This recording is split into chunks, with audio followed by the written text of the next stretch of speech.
Ellie Mercer's knees hit the frozen platform. The letter crumpled in her fist. 3 words destroyed everything. Don't come. Married another. She'd sold her mother's ring for this journey, traveled 18 days through winter, left her dying father with a promise she'd send money. Now she knelt in the snow on Christmas Eve, and the last train had gone. The depot lamp flickered twice. Died. Darkness swallowed her whole. If you want to see how one broken woman and one wounded rancher find something neither expected, subscribe now and stay until the end. Drop your city in the comments. Let me know how far this story travels. The cold didn't hurt anymore. That scared her most. Ellie Mercer had stopped shivering 20 minutes ago. She knew what that meant. Growing up on an Ohio farm, she'd seen animals freeze.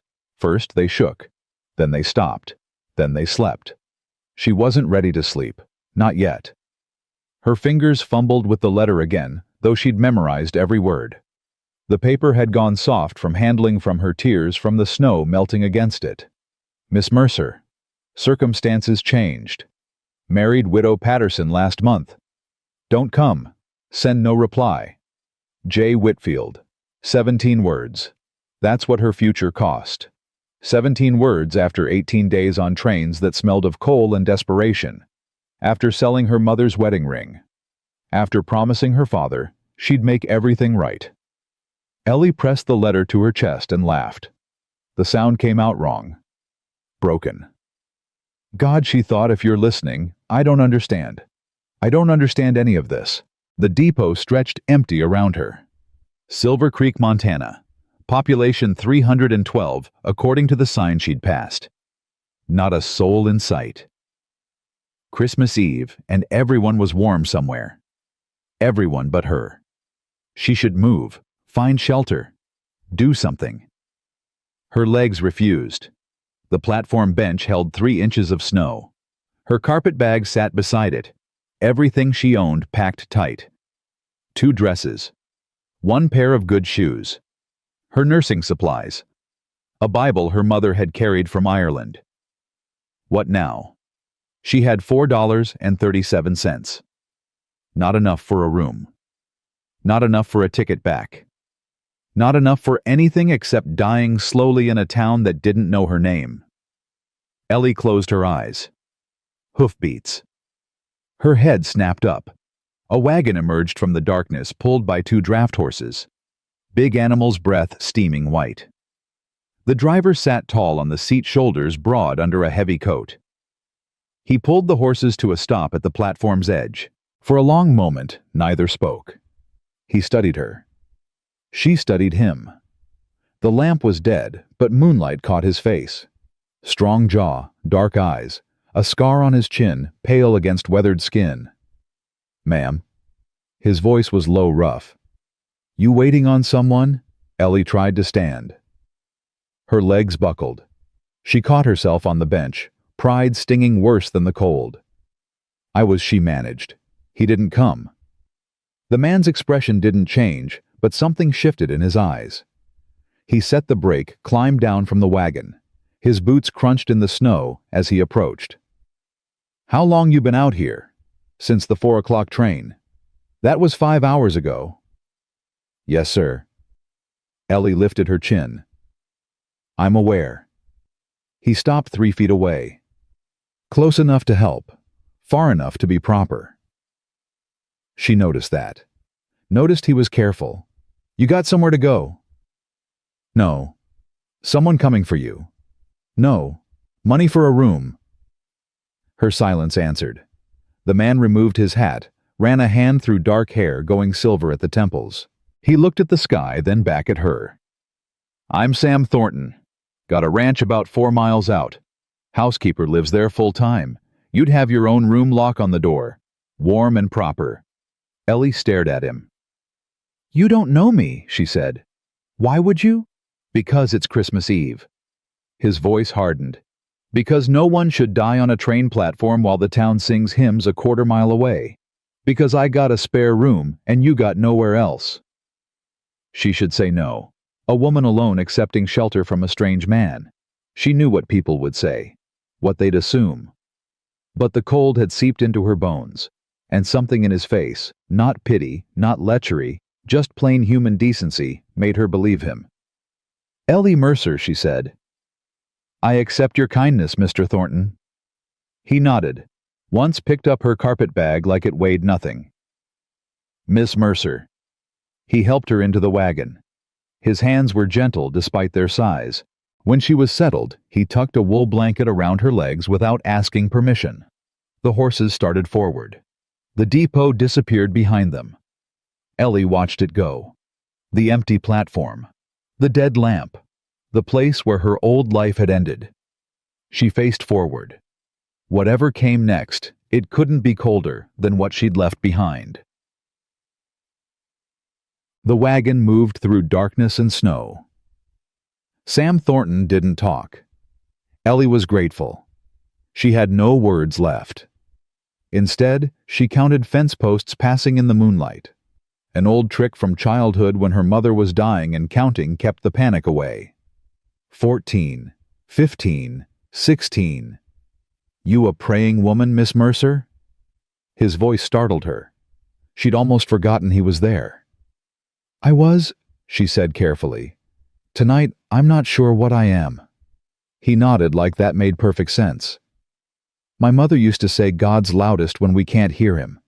Never understood that till she was gone." "How long ago?" 2 years. Sam's jaw tightened. "Cancer." Took her slow. "I'm sorry." "Me too." They rode another mile in silence. Then lights appeared ahead. A 2-story house materialized from the snow. Not fancy, but solid, built to last. Lamplight glowed in the windows. Sam pulled the wagon to the porch. Before he could help her down, the front door flew open. A woman stood silhouetted against the warmth. Gray hair pinned neat wool shawl wrapped tight. She had a face like bread dough, soft and practical. Samuel Thornton. What in God's name? She stopped when she saw Ellie. "This is Miss Mercer," Sam said. "She needs shelter. Storm's getting worse." The woman's eyes swept over Ellie, taking stock, measuring. Then her expression softened into something like recognition. Like she'd seen this before. "Of course she does. Come in, child. Come in out of that cold." The house wrapped around Ellie like an embrace. Polished wood floors. A Christmas wreath over the fireplace. The smell of pine and fresh bread, and something sweet baking. She saw wealth in the quality of things. Careful wealth, not showy. And she felt her own poverty like a stain. "I'm Agnes McAllister." The woman took Ellie's frozen hands in her warm ones. "Lord, you're cold as death. Sam, get coffee. I'll take her upstairs." Ellie followed Agnes up a solid staircase, her legs shaking with each step. Guest rooms at the end of the hall. Agnes pushed open a door. "Fire's already going. I keep it ready just in case." The room was simple. Clean quilt, sturdy bed, small fireplace crackling with fresh wood. A Bible on the nightstand, same as her mother's. Ellie's throat tightened. "Why are you doing this?" she whispered. "You don't know me. You don't know anything about me." Agnes turned. Her eyes were kind, but sharp. "I know enough," she said. "I know what a woman looks like when the world's knocked her flat. I know Sam Thornton's got a good heart, even if he tries to hide it. And I know it's Christmas Eve." She patted Ellie's shoulder. "We can sort out the rest tomorrow. Tonight you're safe. That's all that matters." Agnes left. The door clicked shut. Ellie stood alone in the warm room. Firelight danced on the walls. Her hands trembled as she touched the quilt. Homemade. Quality stitching. She sat on the bed. The tears came then. Silent, shaking sobs she couldn't stop. 3 weeks of fear and hope and desperate faith, and all of it ending here, in a stranger's guest room, on Christmas Eve. She pulled the quilt around her shoulders and whispered into the empty room, "Please, God. Please let this be real. Let this be mercy and not another trap." She didn't know how long she cried. long enough that the fire burned low, long enough that her eyes swelled and her throat ached. A knock at the door. "Miss Mercer." It was Sam's voice, quiet through the wood. "Coffee's ready if you want it. Kitchen's warm." She wiped her face, straightened her dress, opened the door. Sam stood in the hallway, hat in his hands. His eyes moved over her tear-streaked face, but he said nothing about it. "You don't have to come down," he said. "Agnes can bring something up if you'd rather be alone." "No." Ellie's voice surprised her. Steady, certain. "I'd rather not be alone." Something flickered across his face. Understanding, maybe. "Kitchen's this way." She followed him downstairs. The kitchen was large, built for a family that wasn't there anymore. A long table dominated the center. 2 cups of coffee sat waiting, steam curling up. Sam pulled out a chair for her, sat across, bowed his head briefly, lips moving in silent grace. When he looked up, his eyes were kind. "You want to tell me what happened, or you want to just drink coffee and not talk?" Ellie wrapped her hands around the warm cup. "Both," she said. "Neither." "I don't know." "Fair enough."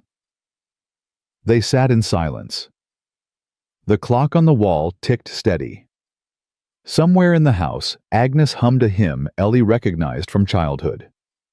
She looked at Sam, really looked, took in the lines around his eyes, the gray at his temples, the scar on his chin. A man who'd lived hard. A man who'd survived things. Why, she asked finally. "Why did you stop?" Sam set down his cup, studied his hands. 8 years ago, he said slowly, "I was supposed to get married. Catherine was her name. Prettiest girl in the territory. Everyone said I was the luckiest man alive. What happened? She ran off the night before the wedding, took up with a railroad man passing through, left me a note saying I was too boring for her, too quiet, said she wanted adventure." Ellie's chest tightened. "I'm sorry. Folks were kind enough to my face. Behind my back they laughed. Poor Sam Thornton couldn't keep his woman. Must be something wrong with him." His jaw worked. "I buried myself after that. Work and more work. Built the ranch into something. Made money. Made a name. But inside?" He stopped. Shook his head. "Inside I was freezing. Just like you were tonight. Just slower." Ellie set down her cup. "So you stopped because you recognized it. The freezing. I stopped because someone should have stopped for me, and no one did." He met her eyes. "I remember what cold feels like, Miss Mercer. Don't wish it on anyone." The clock ticked. The fire crackled. Agnes's humming drifted from somewhere deeper in the house. Ellie spoke before she could stop herself. "I came here to marry a man I'd never met. Jacob Whitfield. He owns the general store." "Owned." She corrected herself.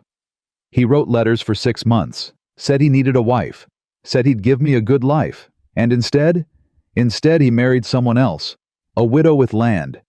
I found out from a letter he didn't even have the courage to sign with his full name."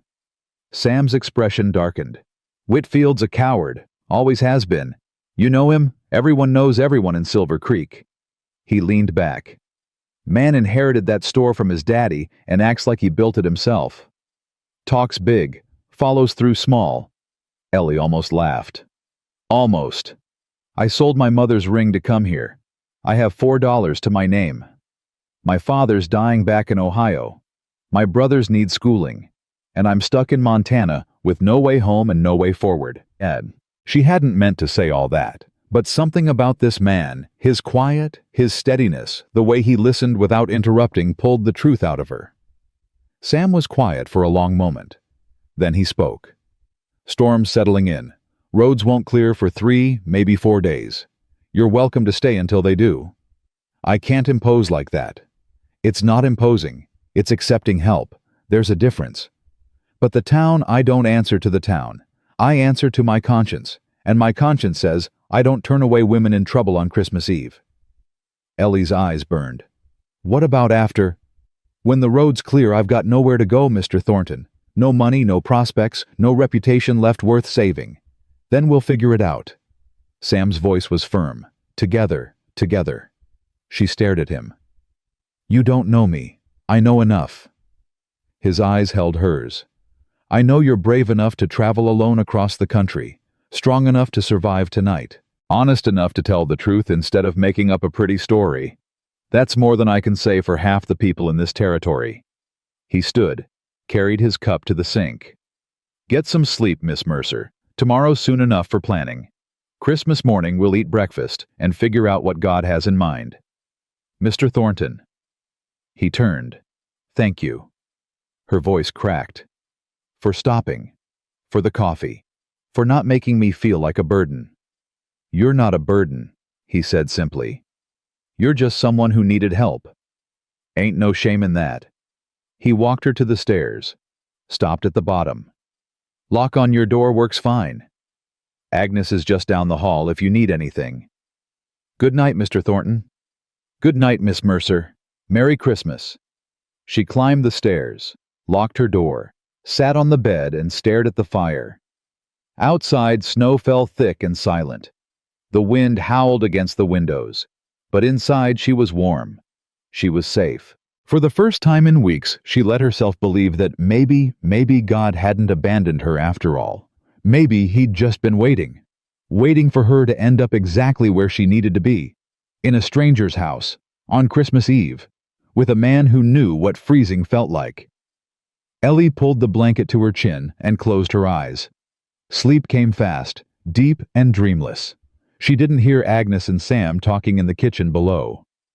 That woman's been through hell, Agnes said quietly. I know. You gonna help her? I'm gonna try. You're a good man, Samuel Thornton. Don't let anyone tell you different. Sam stared at the stairs where Ellie had disappeared. We'll see, he said. We'll see what morning brings.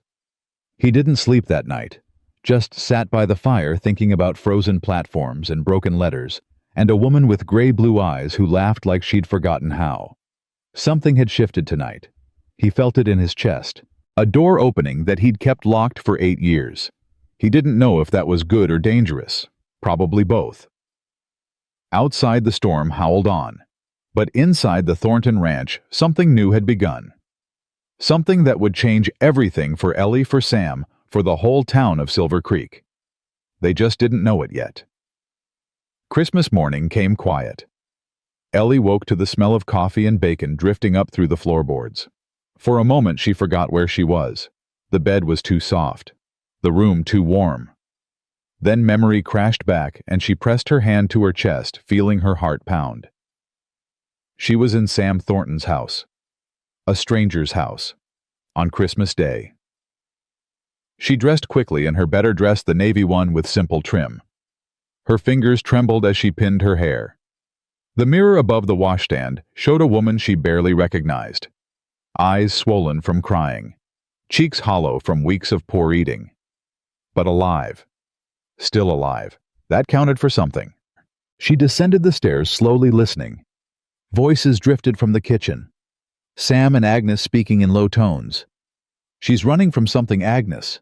More than just a broken engagement. We all run from something. Sam's voice was calm. Doesn't mean she's dangerous. Didn't say dangerous. Said complicated. There's a difference. Ellie paused on the bottom step. Should she announce herself? Pretend she hadn't heard? The decision was made for her when Agnes appeared in the kitchen doorway. There you are. Come eat before it gets cold.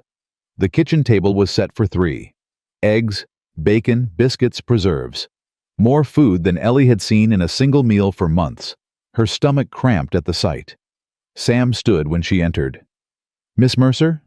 Merry Christmas. Merry Christmas. She slid into the offered chair, hands folded in her lap. Mr. Thornton. Mrs. McAllister. Thank you for this. It's just Agnes, dear. And don't thank me yet. You haven't tasted my biscuits. Sam said grace. Simple words. Genuine faith. When he finished, Agnes passed the food. Ellie ate carefully, though her body screamed for more. She'd learned hunger's discipline. Eating too fast after starving made you sick. You got people back east? Agnes asked. Family waiting on word from you. Ellie set down her fork. My father, he's ill. Consumption. My mother passed 3 years ago. I have 2 younger brothers still at home, and they're expecting you to send money. Sam's voice was quiet. That's why you came west. It wasn't a question. He'd pieced it together. Yes. Ellie met his eyes. Jacob Whitfield promised a good life, a store that made profit. Said he needed a wife who could work hard and keep books. I thought... She stopped. Swallowed. I thought I could save my family by marrying Practical. Ain't nothing wrong with Practical, Agnes said firmly. World needs more practical and less romantic foolishness. But Whitfield had other ideas. Apparently. Ellie's voice hardened. A widow with land is worth more than a nurse with nothing. Sam's jaw tightened. He's a fool. He's a businessman, Ellie corrected. He made a calculation. I just came out on the wrong side of the numbers. Silence fell over the table. The clock ticked. Outside wind rattled the windows. Then Agnes spoke. What are you trained in? You said nurse midwife mostly. Ellie straightened. I trained under Dr. Patterson in Cleveland for 2 years. Delivered 63 babies. Treated fevers, set bones, stitched wounds. I'm not a doctor, but I know enough to help. Agnes and Sam exchanged a look. Silver Creek's got 1 doctor, Sam said slowly. Henry Shaw. Good man, but he's getting old. Rides circuit to 3 other towns. Gone more than he's here. Ellie's heart quickened. You're saying there might be work for me. I'm saying there might be need. Work depends on whether folks'll accept help from a stranger, and whether they'll accept help from a woman living under your roof. Ellie kept her voice steady. I heard what that means, Mr. Thornton. I'm not naive. The town will talk. Let them talk. Easy to say when it's not your reputation. Sam leaned back, studied her. You worried about me or about yourself? Both. Ellie met his gaze. You've shown me kindness. I won't repay it by destroying your standing in this community. My standing's my business, and my honor's mine. She lifted her chin. I won't be a kept woman, Mr. Thornton, real or perceived. If I stay, I work. I pay my way. I make myself useful enough that even the gossips have to respect it. Something shifted in Sam's expression. Approval, maybe? Or surprise. Fair enough, he said. Agnes, you got thoughts? The older woman was smiling. I like her. She's got spine. Spine won't feed her, Sam said dryly. No, but spine'll keep her standing when the town tries to knock her down. Agnes stood, began clearing plates. Storm's got another 2 days in it at least. That's 2 days to figure out a plan. Right now I need help with the Christmas dinner. You know how to cook, girl? Ellie stood. Yes, ma'am, I do. Good. Sam, get out of my kitchen. Go check on the horses or something useful. Sam grabbed his coat, paused at the door. Miss Mercer. Yes, I'm glad you're here. Whatever comes next, I'm glad. He left before she could respond. Agnes handed her an apron. That man hasn't said that many words in a month, she said. Don't know what you did to him, but keep doing it.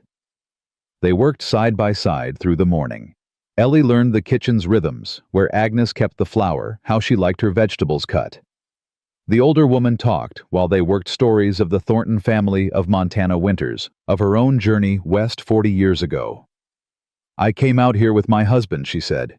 He worked the mines up north, died in a collapse when I was 32. No children, no family. Mrs. Thornton, Sam's mother, she took me in, gave me work, gave me purpose, so you understand. I understand exactly. Agnes's hands stilled on the bread dough.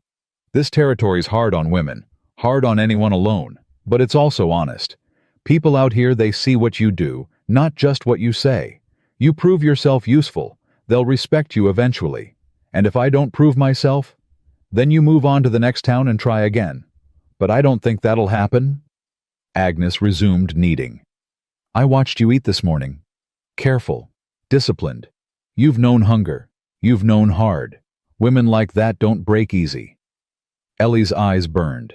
She blinked fast, focused on the carrots she was chopping. Can I ask you something? Ask. Mr. Thornton. Sam. The woman who left him. Do people still talk about it? Agnes was quiet for a moment. Not as much anymore. But it changed him, made him careful, made him closed off. She sighed. He was different before, lighter, used to laugh at the socials dance with the girls. After Catherine left, he just stopped, buried himself in work, stopped going to town unless he had to. 8 years is a long time to stay buried. That it is. Agnes looked at her sharply. Why do you ask? Ellie kept her eyes on the carrots. No reason. Agnes didn't sound convinced. Well, whatever your reason, I'll tell you this, that man deserves better than what he got. And if you're thinking of hurting him, I'm not thinking of anything. Ellie set down the knife. I'm just trying to survive Mrs. McAllister. That's all I've got room for right now. Agnes studied her for a long moment. Then she nodded. Fair enough. Now finish those carrots. They worked in comfortable silence after that, but Ellie's mind kept circling back to Sam Thornton, to the way he'd looked at her across the kitchen table, to the way he'd said, I'm glad you're here. She pushed the thoughts away. Survival first. Everything else could wait. Christmas dinner was quiet but warm. Just the three of them at the long table, food enough for 10. Sam carved the goose. Agnes served the potatoes. Ellie poured the cider. They talked about small things, weather, horses, the state of the fences after last month's windstorm. Ellie listened more than she spoke, learning the rhythms of this household, the history hidden in casual references. Sam mentioned his father, dead 16 years now, kicked by a horse he was trying to break. He was stubborn, Sam said.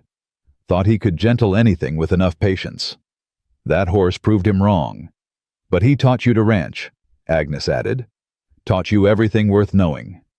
Sam nodded. Everything except how to handle people. That was Mama's department. And now you've got me, Agnes said tartly. Lucky man. Sam almost smiled. That's one word for it. After dinner they moved to the sitting room. A fire crackled in the hearth. Sam pulled out a worn book from the shelf beside his chair. You read? He asked Ellie. Every chance I get. He held up the book. Dickens, A Christmas Carol. Seemed appropriate. Ellie felt something loosen in her chest. I haven't heard that story read aloud since my mother was alive. Then sit. Listen. She settled into the chair across from him. Agnes took up mending and the corner needles clicking softly. Sam began to read. His voice was low, rough, not polished like the actors who'd performed at the Cleveland Theater. But something about the rawness made it better, more honest. Ellie closed her eyes and let the words wash over her. For the first time in months, she felt something like peace. They got through 2 chapters before the knock came. Sharp, urgent, pounding on the front door like the devil himself was chasing. Sam was on his feet instantly, book forgotten. Agnes set down her mending face tight. Who'd be out in this storm? She muttered. Sam pulled open the door. A man stood on the porch covered in snow hat, clutched in shaking hands. Ellie recognized the type ranch hand young scared half to death. Mr. Thornton, sir. The boy could barely get the words out. It's Mrs. Patterson. The baby's coming and Doc Shaw's in Billings and there's no one slow down. Sam gripped the boy's shoulders. Breathe. Tell me. The boy gulped air. Mrs. Patterson. She's 4 miles east. Baby's coming early. Something's wrong. Mr. Patterson rode to town for help, but there ain't no one. Ellie was on her feet before she knew she'd moved. I'm a midwife, she said. Trained, experienced. How early is the baby? The boy stared at her. Who are you? That doesn't matter. How early? 2 months, maybe. Mrs. Patterson kept saying it wasn't time yet, but the pains started this morning, and they ain't stopping. Ellie's mind raced. 2 months early. Breach possible. Hemorrhage possible. 100 things that could go wrong. I need to go, she said. Sam was already grabbing his coat. I'll drive. Roads are rough, but the wagon can make it. Mr. Thornton. You don't have to. I know that ranch. You don't. He turned to Agnes. Get her supplies. Whatever medical things she brought.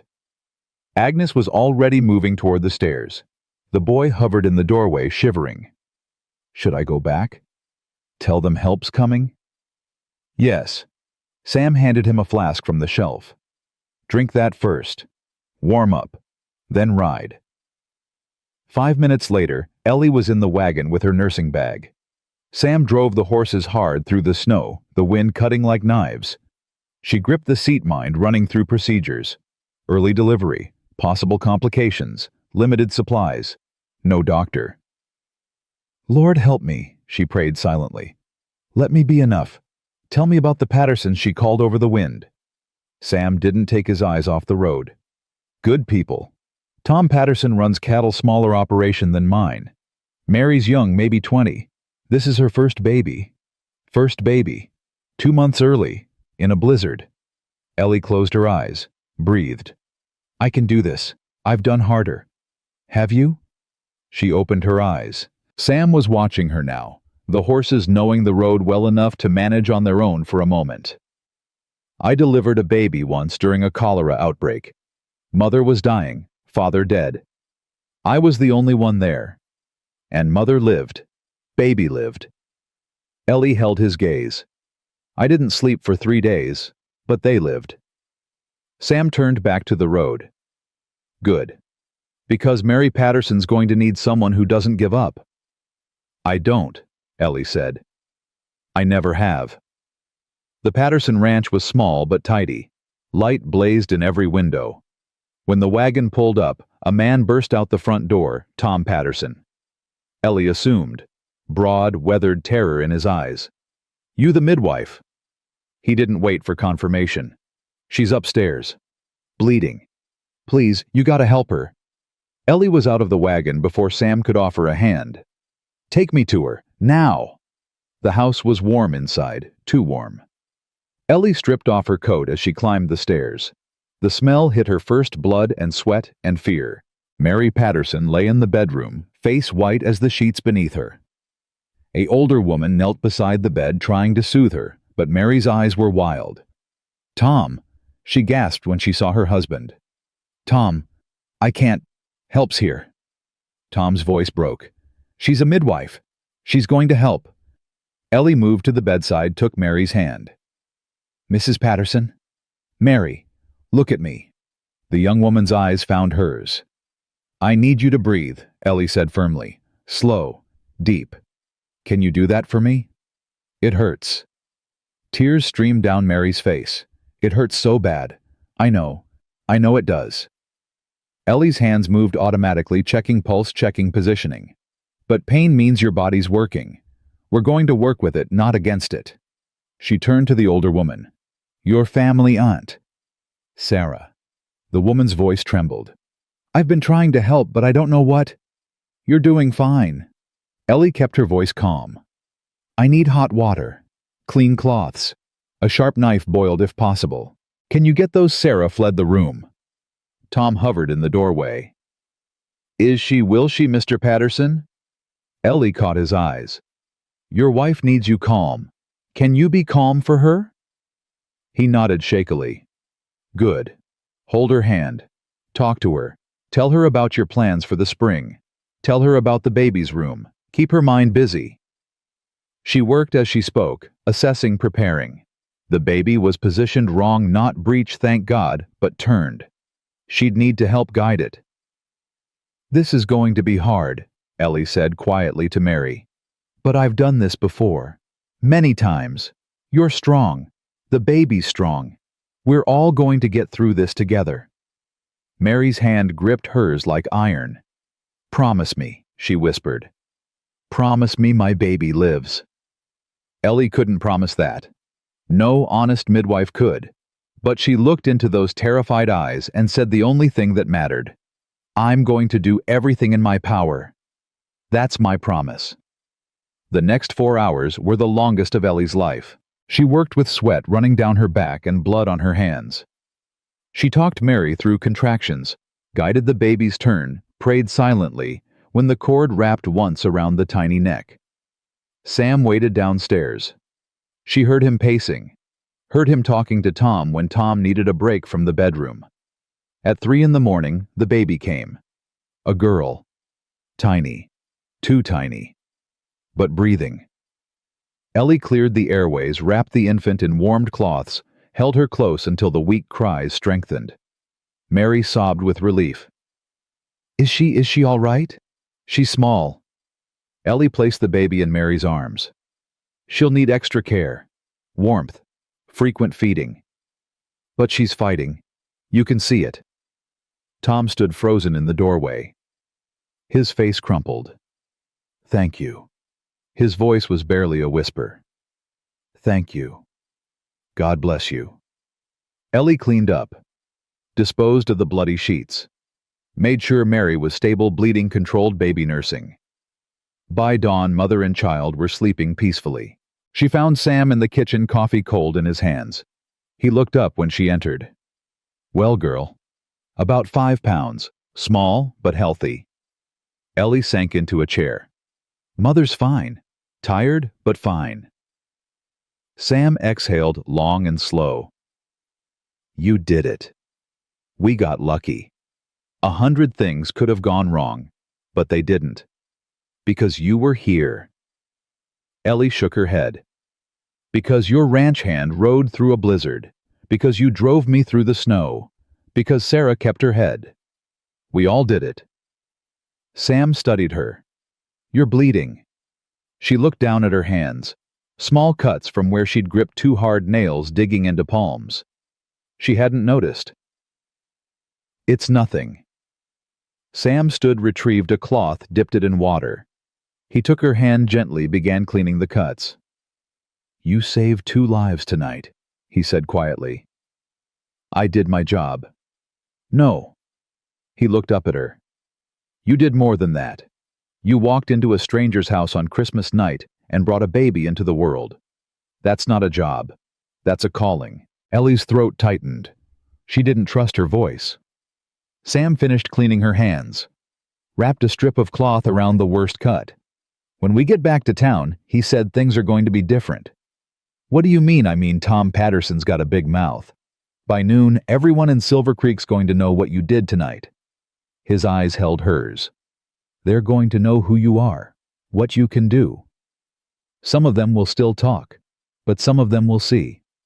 See what Sam stood. Put on his coat. That you belong here, he said simply. That you're not some scandal waiting to happen. That you're exactly what this town needs, whether they know it yet or not. He offered his hand. Ready to go home.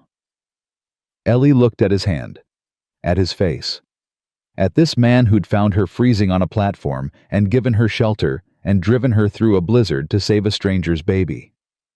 Home. She'd never thought she'd hear that word again. She took his hand. Yes, she said. I'm ready. They drove back through the morning light. The storm had broken. The sky was clear. And somewhere behind them a baby girl named Eleanor, named for the woman who'd brought her into the world, slept peacefully in her mother's arms.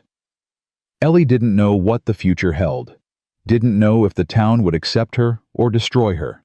Didn't know if this feeling in her chest, this warmth, when Sam looked at her, was hope or foolishness or something else entirely. But for now, in this moment, she was alive. She was useful. She was going home.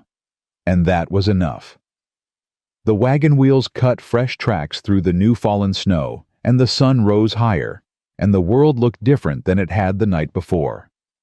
Changed. Full of possibility.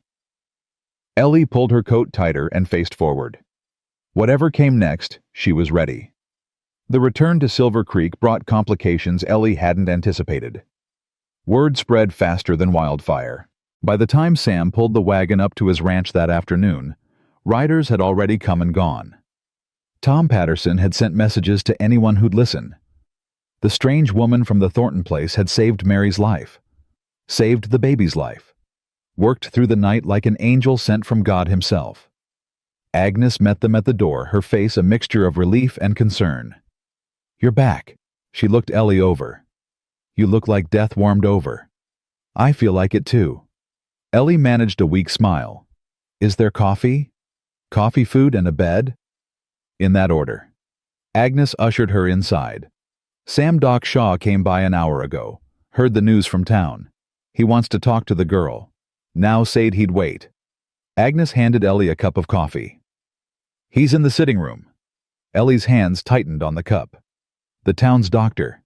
This could be opportunity or disaster. I'll go with you.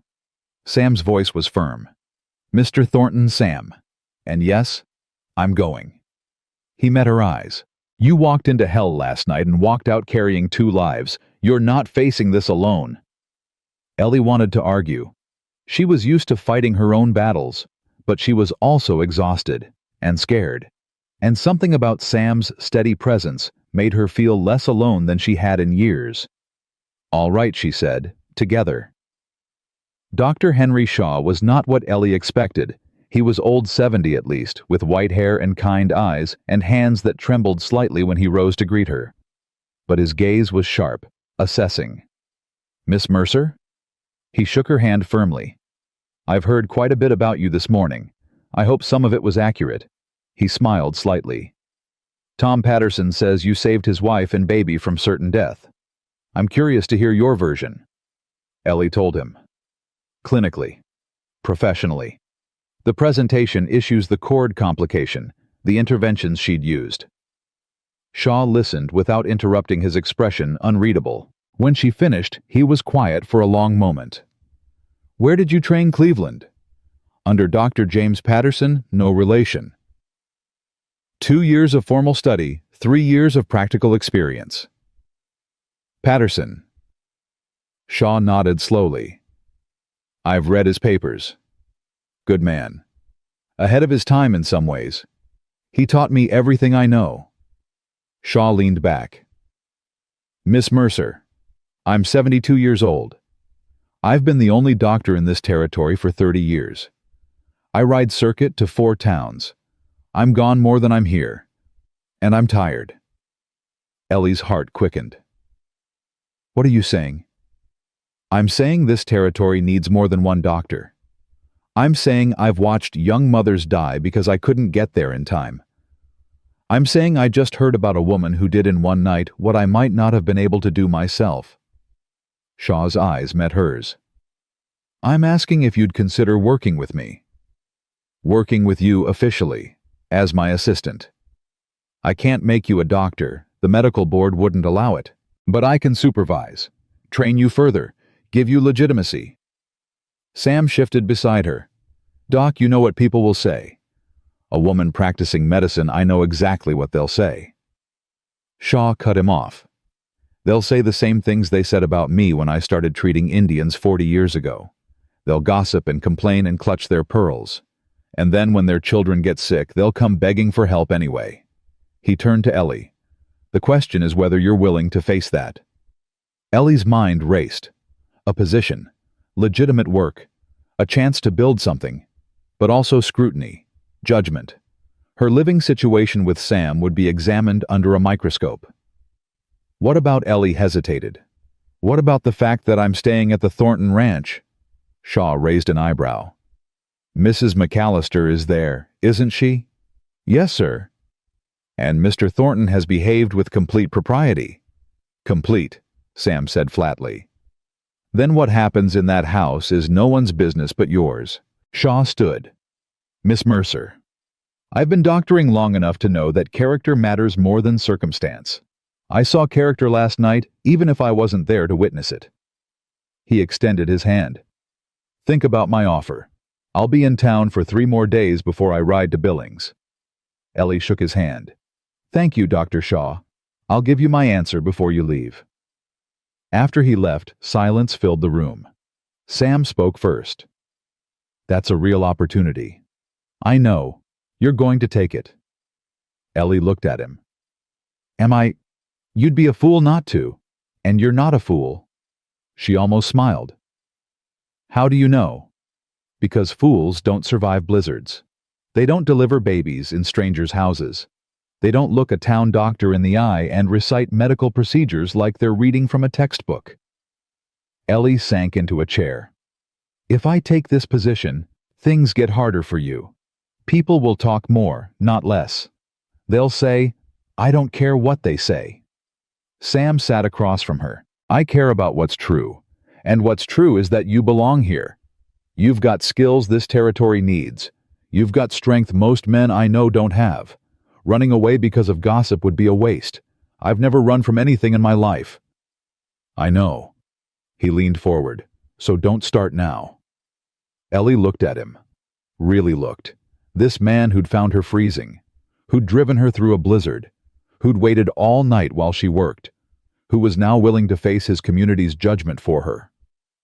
"Why are you doing this?" she asked quietly. "All of this. The shelter, the support, the willingness to fight. You don't know me. You don't owe me anything." Sam was quiet for a long moment. 8 years ago, he said slowly, "I needed someone to fight for me, to stand up and say I was worth something. I didn't get that. I got pity. I got whispers. I got people pretending not to see me struggling." He met her eyes. "I know what it's like to be alone when you shouldn't have to be. I know what it costs, and I decided a long time ago that if I ever had the chance to be for someone what no one was for me, I'd take it." Ellie's eyes burned. "That's a beautiful philosophy," she managed.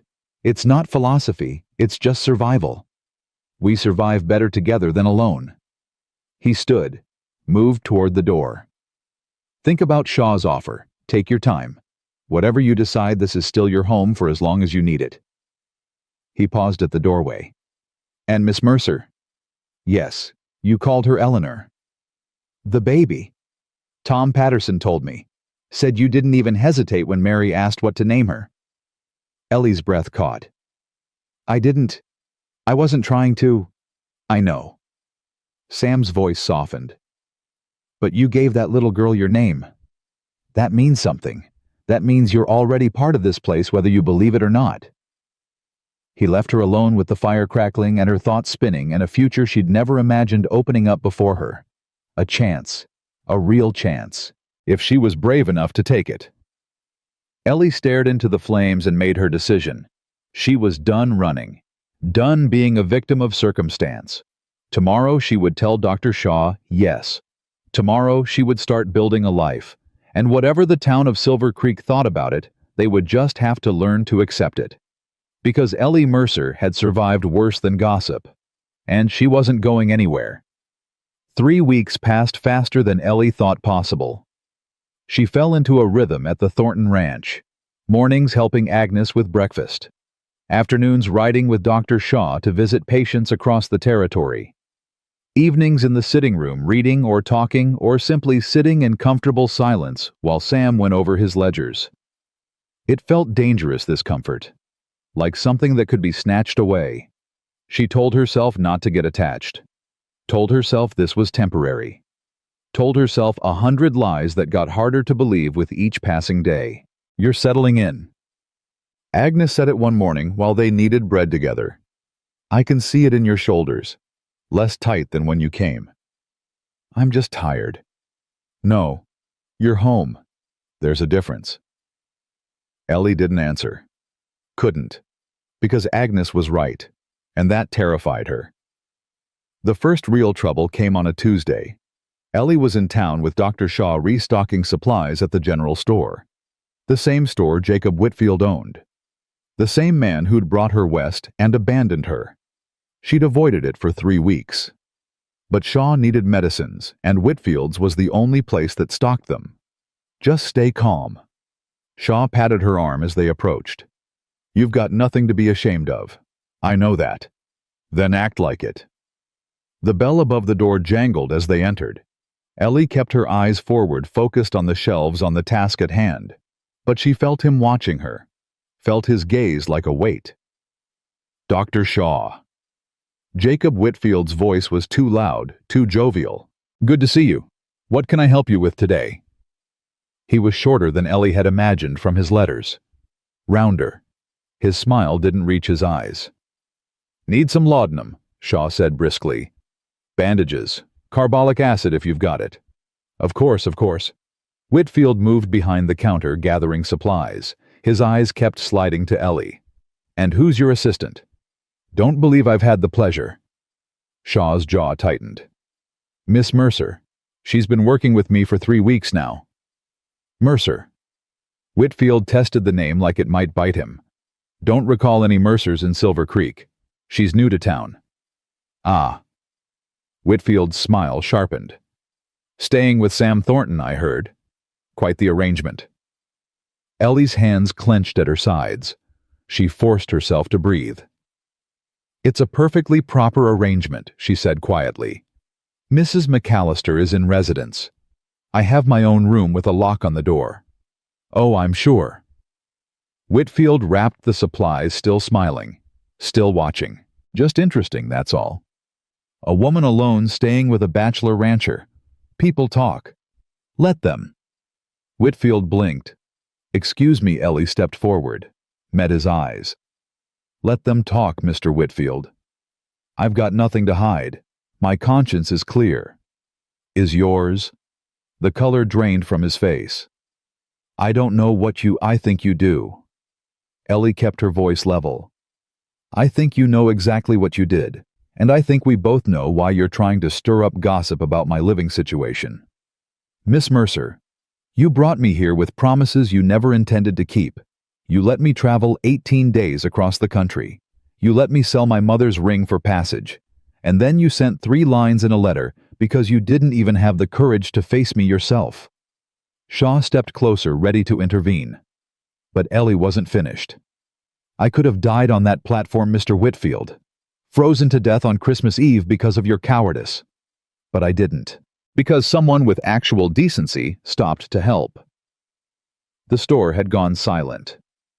Ellie became aware of other customers watching. Listening. So, yes. She straightened her spine. I'm staying at the Thornton Ranch. I'm working with Dr. Shaw.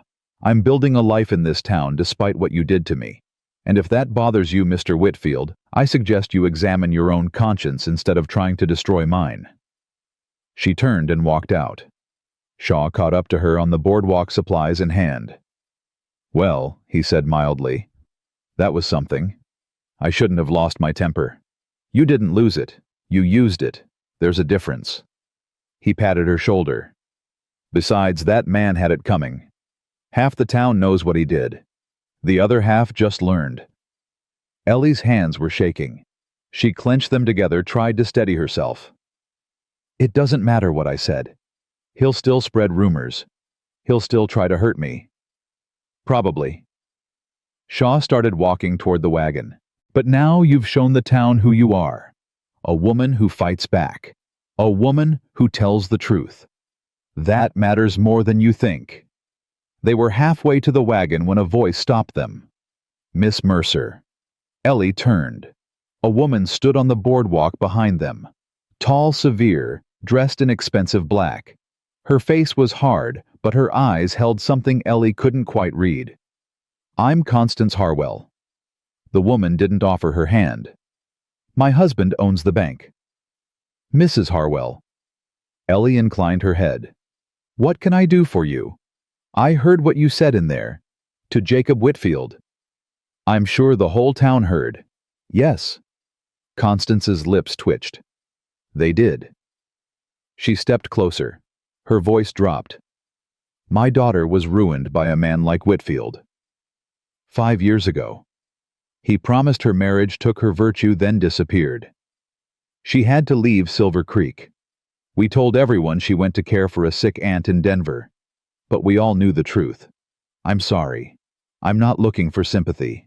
Constance's eyes were fierce. I'm telling you because I know what it's like. To be abandoned by a man who promised everything. To face a town that would rather blame the woman than the one who hurt her. She glanced back toward the general store. I've spent 5 years being angry at every woman who walked into this town with a man's protection. Jealous, maybe. Bitter. I saw you arrive at church last week, and I thought, here's another one. Another woman getting what my daughter never got. Ellie waited, but I was wrong. Constance met her eyes. What you did in there, standing up to that coward, telling the truth to his face. My daughter never got to do that. I never got to do that for her. Mrs. Harwell, I'm not going to be your friend, Miss Mercer. I don't make friends easily. But I'm not going to be your enemy either. What you did today took courage. This town needs more courage. She turned and walked away before Ellie could respond. Shaw let out a low whistle. Well, that was unexpected. Ellie stared after Constance Harwell's retreating figure. What just happened? I think you just got an ally, or at least one less enemy. He helped her into the wagon. The ride back to the ranch was quiet, but Ellie's mind was spinning. Constance Harwell, Jacob Whitfield, the watching eyes of Silver Creek. She'd made her stand, told her truth. Now she'd have to live with the consequences. The consequences came faster than expected. That Sunday, Ellie went to church with Sam and Agnes. She dressed carefully in her navy dress hair, pinned neat borrowed gloves from Agnes. She held her head high as they walked in. The whispers started before they reached the door. She heard fragments as she passed. That woman, living in sin, shameless. Poor Sam Thornton. The Whitfield woman. She kept her eyes forward. Sam walked beside her, hand at the small of her back. Steady. Certain. They sat in the second pew. The Thornton family's traditional spot. Ellie felt eyes boring into her back like knives. Reverend Whitfield stood at the pulpit. Ellie's stomach dropped. Whitfield. The same name as Jacob. She should have known. The Reverend was older than Jacob. His father, probably. The same cold eyes. The same too wide smile. Welcome, friends, to this Sunday service. His gaze swept the congregation, lingered on Ellie. Today, I want to speak about temptation. About the serpent in the garden. About women who lead good men astray. Sam's hand tightened on his knee. The sermon was pointed. Obvious. References to Jezebel, to fallen women, to the importance of propriety and the dangers of tolerating sin in the community. Ellie sat perfectly still. She felt Sam's anger radiating beside her, felt Agnes's rigid posture on her other side. She refused to react, refused to give them the satisfaction. When the service ended, people filed out quickly. No one approached her. No one met her eyes. Except one person. Mary Patterson, thin and tired, but glowing with new mother joy, pushed through the crowd with baby Eleanor in her arms. Miss Mercer, she was breathless, defiant. I wanted you to meet her properly, my daughter. Ellie's eyes burned. She's beautiful. She's alive. Mary's voice cracked. Because of you. I don't care what that preacher says. I don't care what anyone says. You saved us both. Tom Patterson appeared behind his wife, hat in hand. What Mary said. We owe you everything. You don't owe me anything. We owe you our daughter's life. That's everything. Tom's jaw was set. If anyone in this town gives you trouble, you tell them to talk to me. I'll set them straight. More people were watching now, listening. Mary lifted her voice deliberately. Dr. Shaw says you're the best midwife he's ever worked with. Says half the territory's going to want you delivering their babies. Mary Ellie tried to quiet her. No. Mary's eyes blazed. I'm not going to whisper. You saved my daughter. You stayed with me all night. You held my hand and told me to breathe, and you wouldn't give up even when I wanted to. She turned to face the watching crowd. This woman is a hero. Anyone who says different is a liar and a coward. The silence was deafening. Then slowly someone started clapping. Ellie turned. An old man she didn't recognize. Then another woman. Then another. Not everyone, not even most. But enough. Enough to crack the wall of judgment. Enough to show that the town wasn't unanimous. Constance Harwell caught Ellie's eye across the churchyard. She didn't smile, didn't wave, but she inclined her head. Slightly. Acknowledgement. Sam drove the wagon home in silence. When they reached the ranch, he helped Ellie down. His hands lingered on her waist for just a moment. You all right? I'm fine. You're shaking. I'm angry. There's a difference. Sam's jaw tightened. That sermon was about you. I know, Reverend Whitfield is Jacob's father. I figured. He'll keep coming after you. Him and his son. Ellie met his eyes. Then I'll keep standing up. What choice do I have? You could leave. The words hung between them. Is that what you want? Ellie asked quietly. You want me to leave? Sam's expression shifted. Something raw crossed his face before he controlled it. No. His voice was rough. That's not what I want. Then why did you say it? Because you should know you have options. You're not trapped here. You're not obligated to stay and fight just because I offered you shelter. If leaving would make your life easier, leaving wouldn't make my life easier. Ellie cut him off. It would make me a coward. It would mean the Whitfields won. It would mean every woman who ever got abandoned by a man like Jacob has to keep running. She stepped closer. I'm done running, Sam. I've been running my whole life. Running from poverty. Running from my father's illness. Running toward a future I thought would save me. Her voice steadied. I'm tired. I'm tired of running. I want to plant my feet somewhere and grow roots. I want to matter to a community, not just pass through it. I want to build something that lasts. She looked at the ranch, at the house, at the land stretching out under the winter sky. I want to be here. If you'll have me. Sam was very still. If I'll have you, he repeated. Yes. Ellie. I've wanted you here since the moment you made coffee without asking permission. Her breath caught. Sam stepped closer, reached up, touched her face with calloused fingers. I've been trying not to say anything, trying to give you space, trying not to be another man who makes demands of you when you've got nothing left to give. You're not making demands. I want to. His voice was rough. Every day I want to ask you to stay, to make this permanent, to let me court you properly the way a woman deserves. Why haven't you? Because you've been through hell.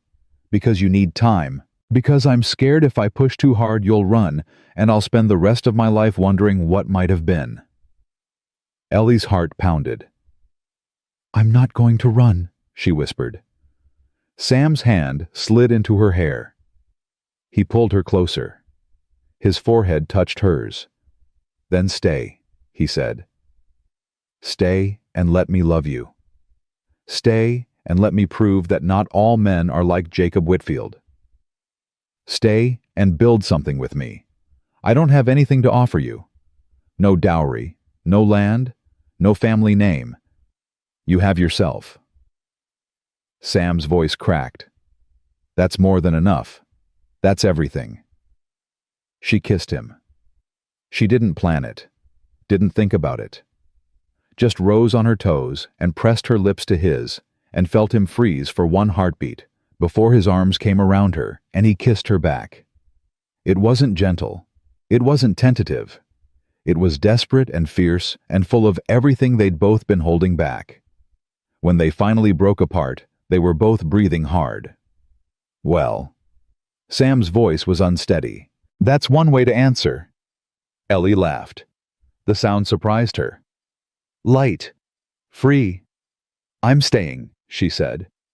I'm staying, and I'm fighting, and I'm not going anywhere. Good. Sam kissed her forehead. Because I wasn't going to let you leave anyway. They stood there in the winter cold holding each other, and for the first time in longer than Ellie could remember, she felt whole. Not healed, not yet, but on the way.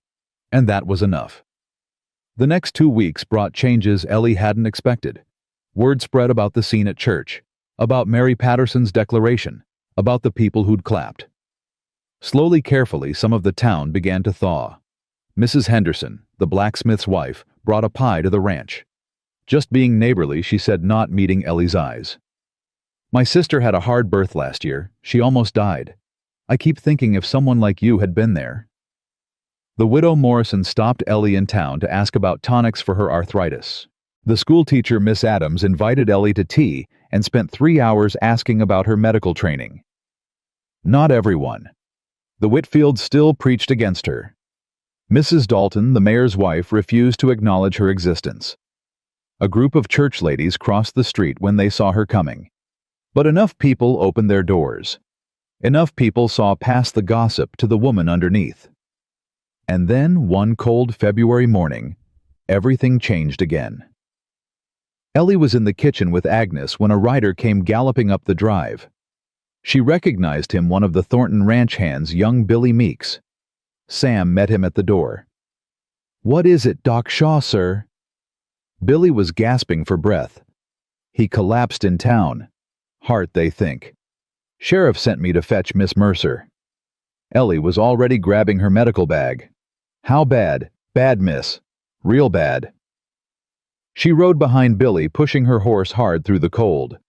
The town was 3 miles. They made it in 20 minutes. The doctor's office was crowded when she arrived. Sheriff Warren stood outside, face grim. "Miss Mercer, thank God. He's asking for you."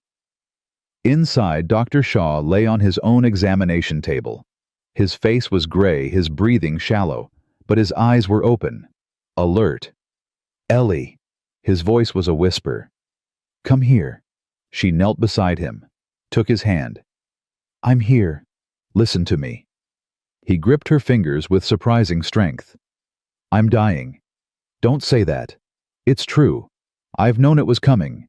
My heart's been weak for years." Shaw coughed. "But that's not what matters. What matters is you." "Dr. Shaw, be quiet and listen." His eyes blazed. "You're ready. You've been ready for weeks. You know everything I know. More maybe. I can't replace you. You're not replacing me. You're continuing the work." He reached under his pillow, pulled out a folded paper. "I wrote a letter. To the medical board in Helena, recommending you for a provisional license." "A license?" Ellie stared at him. "But I'm not. I haven't." "You've delivered 16 babies in 3 weeks. You've treated more patients than I have. You've earned this." Shaw pressed the letter into her hand. "Take it. Send it. And don't let anyone tell you you're not good enough." Tears streamed down Ellie's face. "I can't do this without you." "You already are." Shaw smiled weakly.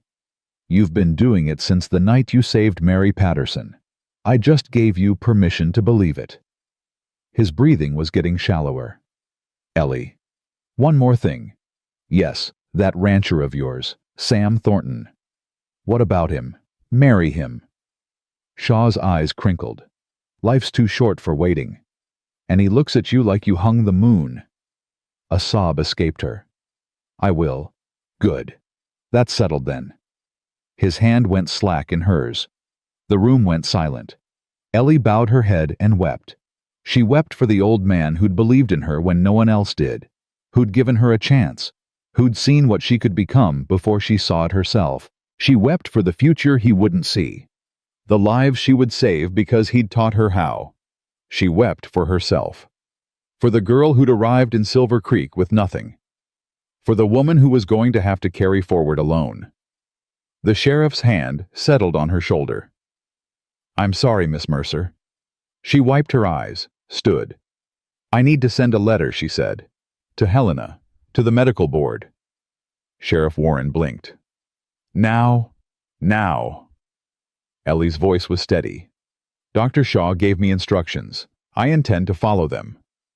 She walked out of that office different than she'd walked in. Something had hardened inside her, crystallized. She knew what she had to do now, knew what she was meant for. Silver Creek needed a doctor, and Ellie Mercer was going to become one, whether the town liked it or not. The funeral was held 3 days later. Ellie stood at the graveside, Sam's hand warm in hers, and watched them lower Dr. Henry Shaw into the frozen ground. Half the town had come. More than half. People who'd been treated by him, saved by him, delivered into the world by his steady hands. Reverend Whitfield refused to officiate, said a man who'd treated Indians and consorted with fallen women didn't deserve a Christian burial. So the Methodist circuit rider came instead, a young man with kind eyes who spoke about service and sacrifice and the measure of a life. Ellie barely heard the words. She kept thinking about Shaw's last moments, about the letter in her pocket, about the weight of everything he'd trusted her to carry. After the service, people filed past. Some nodded to her. Some ignored her. Mrs. Patterson squeezed her hand and whispered, "He'd be proud of you." Ellie couldn't speak, could only nod. Sam led her away when the crowd thinned. "You need to eat." "I'm not hungry." "I didn't ask if you were hungry. I said you need to eat." They rode back to the ranch in silence. Agnes had supper waiting. Ellie forced down a few bites, then retreated to the sitting room and stared at the fire. Sam found her there an hour later. "You want to talk about it, no?" He sat down anyway. Not touching her. Just present. "He believed in you," Sam said quietly. "More than anyone I've ever seen. You were like a daughter to him those last weeks." Ellie's eyes burned. "I knew him for 3 weeks." 3 weeks. That's nothing. Time doesn't measure what matters. Sam leaned forward. "My father died when I was 20. I'd spent my whole life with him, and I still felt like I didn't have enough time. But that man Shaw, he saw something in you. He chose to spend his last weeks teaching you everything he knew. That means something. He gave me a letter." Ellie pulled it from her pocket.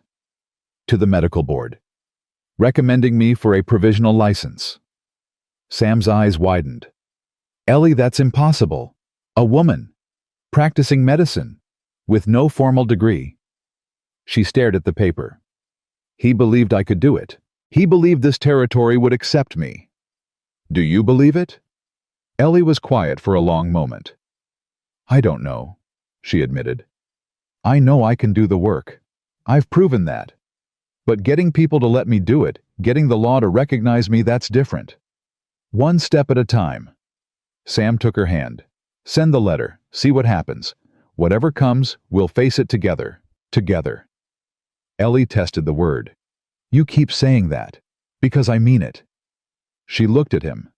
At this man who'd saved her life on Christmas Eve, who'd driven her through a blizzard, who'd stood by her through gossip and sermons and a funeral. "I love you," she said. The words came out before she could stop them. Simple. True. Sam's breath caught. "Say it again." "I love you, Sam Thornton. I don't know when it happened. I don't know how. But I love you, and I'm tired of pretending I don't." Sam pulled her close, kissed her hard. "I love you too," he said against her lips. "I've loved you since you made coffee without asking. Since you stood up to Whitfield in his own store. Since you told me you weren't going to run. Then why are we still pretending this is temporary?" Sam pulled back, looked at her. "Are you saying what I think you're saying? I'm saying I want to stay. Not as a guest, not as a charity case. I want to stay as your wife." Sam's face transformed, joy pure and unguarded. "Ellie Mercer. Are you proposing to me? I suppose I am." She lifted her chin. "Is that a problem?" "Not a problem." Sam laughed. Just unexpected. He cupped her face in his hands. "I was going to wait. I had a whole plan. A ring. A speech. I don't need a ring or a speech. I just need you. You've got me." Sam kissed her forehead. "You've had me since the moment you stepped off that platform. Then let's stop waiting. Let's get married. When soon? Before the town can gossip more. Before the Whitfields can make more trouble. Before anything else goes wrong." Sam studied her face. "You're sure? You don't want time to think I've done nothing but think for 3 weeks." Ellie's voice was steady. "I know what I want. I want this ranch. I want this life. I want you." "Then yes." Sam pulled her close. Yes to everything. They held each other in the firelight, and for one perfect moment, everything was right. But perfect moments never lasted long in Silver Creek. The letter to Helena went out the next morning. Sam drove Ellie to town himself, stood beside her while she handed it to the postmaster. "This is going to cause trouble." The postmaster, old Mr. Hendricks, peered at the address. "Medical board. They don't like women poking around in doctor business." "Then they'll have to learn," Ellie said calmly. Hendricks shrugged. "Your funeral." Word spread fast. By afternoon, everyone knew that the woman from the Thornton Ranch had applied for a medical license, that she intended to take over Doc Shaw's practice, that she thought she had the right to treat patients, deliver babies, practice medicine like a man. The Whitfield struck first. Sunday's sermon was the most vicious yet. Reverend Whitfield thundered about the natural order, about women's place, about the dangers of pride and ambition in the fairer sex. "This territory is under attack," he proclaimed from the pulpit, "not by Indians or outlaws, but by something far more insidious, by women who forget their God-given roles, who reach above their station, who corrupt good men with their wiles and then demand the rights of those men as their own." Ellie sat rigid in the pew. Sam's hand covered hers, gripped tight. "We know who I'm speaking of," Whitfield continued. "We all know. A woman who arrived in our midst under scandalous circumstances, who wormed her way into the home of one of our most respected citizens, who now has the audacity to claim she can do the work of a trained physician." He pointed directly at Ellie. "This woman is a fraud, a temptress, a threat to everything we hold dear." Sam was on his feet before Ellie could stop him. "That's enough." The church went silent. "I said that's enough." Sam's voice carried through the space. "You've been attacking Miss Mercer since she arrived. You've twisted scripture to justify your son's cowardice. You've used this pulpit to spread lies and hatred. Mr. Thornton, you forget yourself, no. I remember exactly who I am." Sam stepped into the aisle. "I'm the son of the man who built this church, the man who founded this town, the man who taught me that Christianity means mercy, not judgment." He looked around at the congregation. Miss Mercer saved Mary Patterson's life, saved her baby's life. She worked alongside Dr. Shaw for 3 weeks, treating your families, delivering your children. And when Shaw died, he wrote to the medical board himself, recommending her for a license. Murmurs rippled through the pews. "That letter exists. I saw it. Shaw trusted her with his life's work. He believed she was the best person to continue it." Sam turned back to Whitfield. "Your son abandoned this woman on Christmas Eve, left her to freeze on a train platform. If I hadn't come along, she'd be dead. And now you stand there calling her a threat, Mr. Thornton. She's the bravest person I know, the most capable, the most honest." Sam's voice cracked. "And I'm going to marry her." The congregation erupted. "Order!" Whitfield shouted. "Order!" But people were standing, talking, arguing. Some looked angry, others looked thoughtful. A few were nodding. Mary Patterson rose from her seat, baby Eleanor in her arms. "Sam Thornton's right." Her voice was clear and strong. "This woman saved my daughter. Saved me. I don't care what Reverend Whitfield says. I trust her with my life." Tom Patterson stood beside his wife. "We both do." More people rose. The Hendersons. The widow Morrison. Old Mr. Porter from the feed store. Not everyone. Not even most. But enough. Enough to create a divide. Enough to show that the Whitfields didn't speak for the whole town. Reverend Whitfield's face went purple with rage. "This isn't over," he snarled. "You'll all regret this. Mark my words." He stormed out of his own church. The congregation stood in stunned silence. Then slowly people began to leave. Some approached Ellie to shake her hand. Others hurried out without looking at her. Constance Harwell stopped beside Ellie's pew. "Well," she said dryly, "that was certainly memorable." "Mrs. Harwell, you've got allies now." Constance's eyes were fierce. Real ones. Don't waste them. She swept out before Ellie could respond. Sam helped Ellie to her feet. She was shaking. "You didn't have to do that." "Yes, I did." Sam's jaw was set. "I've been quiet too long. Let them push you around. Let them define the terms. That ends now. They'll come after you. The Whitfields. They'll make trouble for the ranch. Let them try." They walked out of the church together into cold February sunlight. Behind them the town was dividing. Lines being drawn. Sides being chosen. War was coming. But for the first time, Ellie felt ready to fight it. The response from Helena came faster than expected. 3 weeks after Ellie sent her letter, a rider arrived at the Thornton Ranch with an official envelope bearing the seal of the Montana Territory Medical Board. Ellie's hands trembled as she opened it. Sam stood beside her. Agnes hovered in the doorway. Well, Sam's voice was tense. Ellie read the letter. Read it again. They want to interview me. What? The board. They've reviewed Dr. Shaw's recommendation. They've requested I appear before them in Helena for an examination. If I pass, they'll grant a provisional license. Sam let out a breath. Ellie, it's a chance. Ellie looked up at him. Just a chance. I might fail. They might decide a woman can't be trusted with medicine, or you might pass. Sam gripped her shoulders. You might prove them wrong. When do they want you? Agnes asked. 2 weeks.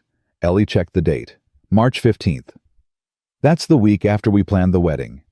Ellie's heart sank. She'd forgotten. In all the chaos, she'd forgotten. We'll postpone. No. Sam's voice was firm. We won't, Sam. We're getting married on March 7th like we planned. Then I'm taking you to Helena myself. He pulled her close. You're going to walk into that examination as Mrs. Sam Thornton, with a husband who believes in you, with a whole town watching to see if you succeed. Not the whole town. Enough of it. Sam kissed her forehead. Enough to matter. Ellie leaned into him. I'm scared, she admitted. What if I'm not good enough? You delivered a baby in a blizzard your first night in Montana. You've treated more patients in 2 months than most doctors see in a year.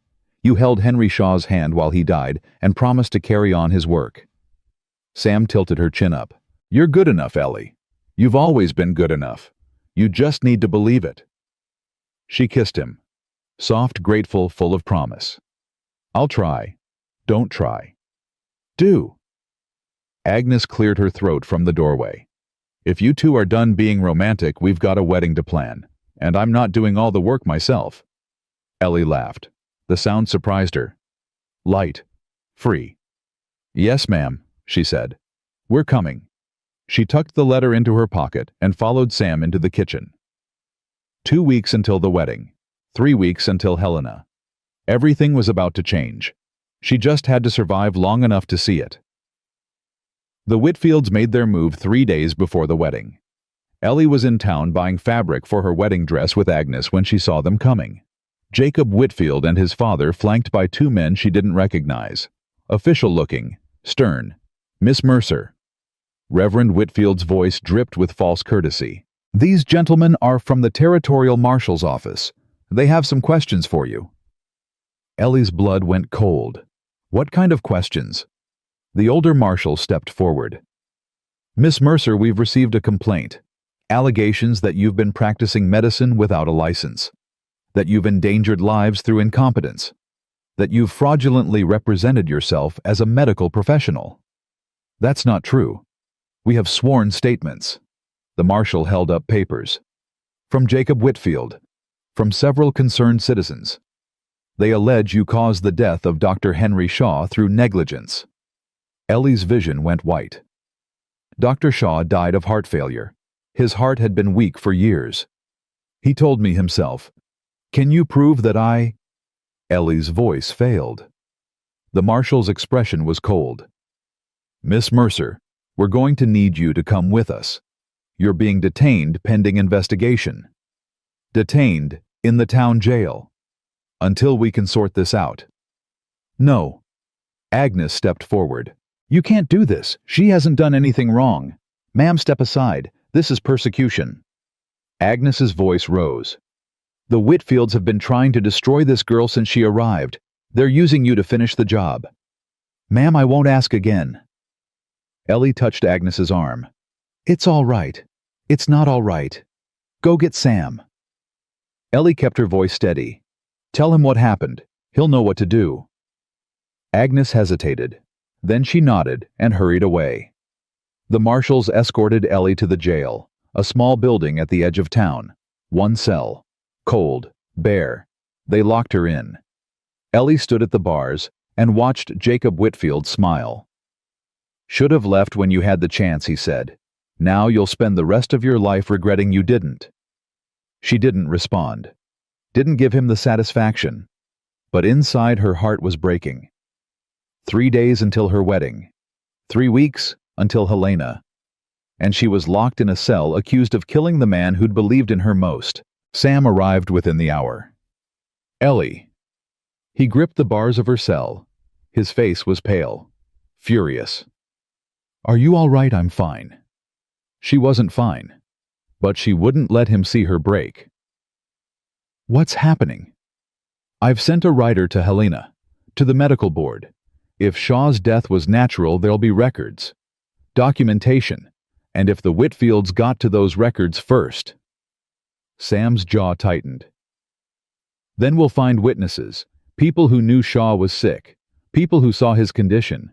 That could take weeks. I don't care if it takes months. Sam's eyes burned. I'm not letting them do this to you. I'm not letting them win.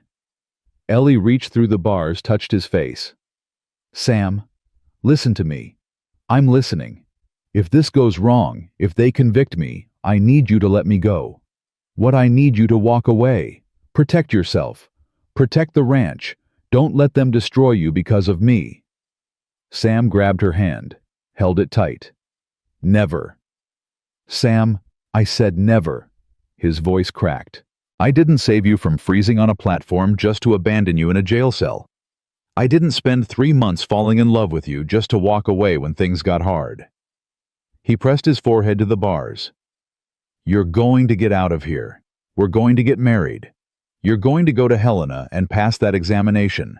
And then we're going to come home and spend the rest of our lives proving every single one of these bastards wrong. Ellie's tears spilled over. You can't promise that. Watch me. He kissed her through the bars.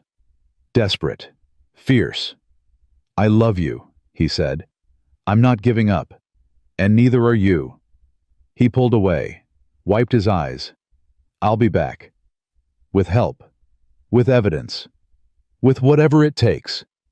He strode out of the jail. Ellie sank onto the cold cot and wrapped her arms around herself. She'd been abandoned before. Left to freeze. Left to die. But Sam Thornton was different. She had to believe that. She had to. The next 2 days were the longest of Ellie's life. She sat in that cell, waiting, praying, fighting despair. People came. Mary Patterson with baby Eleanor. Sheriff Warren apologetic but bound by law. Agnes with food and blankets and fierce promises of vengeance.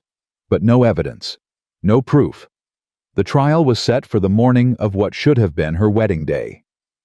Ellie woke before dawn, dressed in her one good dress, the navy one she'd worn the day she arrived. She thought about Sam, about the life they'd planned, about the future that was slipping away. Lord, she prayed, if you're listening, I need a miracle. Just one. Please. The courtroom was packed, every seat filled, people standing along the walls. The whole town turned out to watch. Judge Morrison presided. An old man with tired eyes and a reputation for fairness. The Whitfields sat in the front row, smug, confident. Sam sat behind Ellie. She felt his presence like a hand on her shoulder. The marshal presented the charges. Practicing medicine without a license. Negligence resulting in death. Fraud. The evidence was thin. Just the Whitfield statements. A few witnesses who'd never actually seen Ellie treat anyone. But it was enough to keep her locked up. Enough to destroy her reputation. The prosecutor called Jacob Whitfield to the stand. Mr. Whitfield, you invited Miss Mercer to Silver Creek, I did. Jacob's voice was smooth. I was looking for a wife. She represented herself as a respectable woman. And what happened when she arrived, I discovered she was not what she claimed. Jacob's eyes slid to Ellie. She was desperate, grasping. When I broke off the engagement, she became vengeful. That's a lie. Ellie rose before she could stop herself. Order. Judge Morrison banged his gavel. Miss Mercer, you'll have your chance to speak. Ellie sat. Her hands were shaking. Continue, Mr. Whitfield. Jacob smiled. She wormed her way into Sam Thornton's home, used her feminine wiles to manipulate him. Then she convinced Dr. Shaw to take her on as an assistant. And when Shaw's heart gave out, she let him die, rather than admit she didn't know what she was doing. Murmurs rippled through the crowd. Ellie felt sick. Sam's hand touched her shoulder. Steady, warm. The defense calls Miss Ellie Mercer. Ellie rose, walked to the stand, placed her hand on the Bible. Do you swear to tell the truth, the whole truth, and nothing but the truth, so help you God? I do. Miss Mercer. Her lawyer, a tired-looking man Sam had hired from Billings, approached. Tell us what really happened the night Dr. Shaw died. Ellie told them. Every detail. Shaw's confession about his heart. His insistence that she continue his work. The letter to the medical board. He knew he was dying, she said. He'd known for months. He told me himself that his heart was failing. He wanted to make sure someone would be here to care for the town after he was gone, and that someone was you. Yes. Ellie lifted her chin. He believed in me. He trusted me. He wrote a letter recommending me for a provisional license. Do you have that letter I do? Ellie pulled it from her pocket. The letter I sent to Helena was a copy. This is the original. She handed it to the judge. Morrison read it slowly. His expression shifted. This letter states that Dr. Shaw considered Miss Mercer the most capable medical practitioner he'd worked with in 30 years. That he believed she was fully qualified to continue his practice. That he was dying and wanted to ensure the territory had care after his death. The courtroom went silent. Your Honor, Jacob Rose, that letter could be a forgery. There's no way to verify. The door burst open. A man strode in, middle-aged, well-dressed, carrying a leather satchel. I can verify it. Every head turned. I'm Dr. William Foster, the man announced, from the Montana Territory Medical Board. I received an urgent message 3 days ago regarding these proceedings. I've written here directly from Helena. He approached the bench. I knew Henry Shaw for 20 years, served with him on the board. I recognize his handwriting, his signature, his seal. Foster examined the letter. This is authentic. Shaw wrote this. And I can further testify that Shaw informed me of his heart condition 2 years ago. He knew he was dying. He'd been preparing for it. The courtroom erupted. Order. Morrison banged his gavel. Order. When the room quieted, Foster continued. Furthermore, I've brought records from our office. Dr. Shaw filed regular reports on Miss Mercer's work. He documented every patient she treated, every procedure she performed. His notes are meticulous. He looked at Ellie. He believed you were extraordinary, Miss Mercer. His words, not mine. Ellie's vision blurred with tears. Morrison studied the documents Foster had provided. This changes things significantly, he said finally. The prosecution's case rests on the assumption that Miss Mercer caused or contributed to Dr. Shaw's death. These records indicate Shaw died of a pre-existing condition he'd been managing for years. He looked at the Whitfields. Do you have any evidence to the contrary? Reverend Whitfield's face was purple. He was a con artist. He was manipulated by that woman. She. Do you have evidence? Morrison interrupted. Or do you have accusations? Silence. Morrison banged his gavel. Case dismissed. Miss Mercer is free to go. The courtroom exploded. Sam was at Ellie's side in an instant, pulling her into his arms. You did it, he breathed. You did it. We did it. Ellie held him tight. All of us. Dr. Foster approached. Miss Mercer, I'd like to speak with you about your examination in Helena.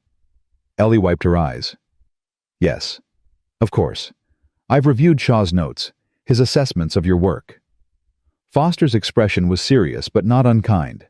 Frankly, I came here expecting to find a fraud. What I found was something else entirely. What did you find? A healer. Foster extended his hand. The examination is still required, but based on what I've seen today, I believe you'll pass.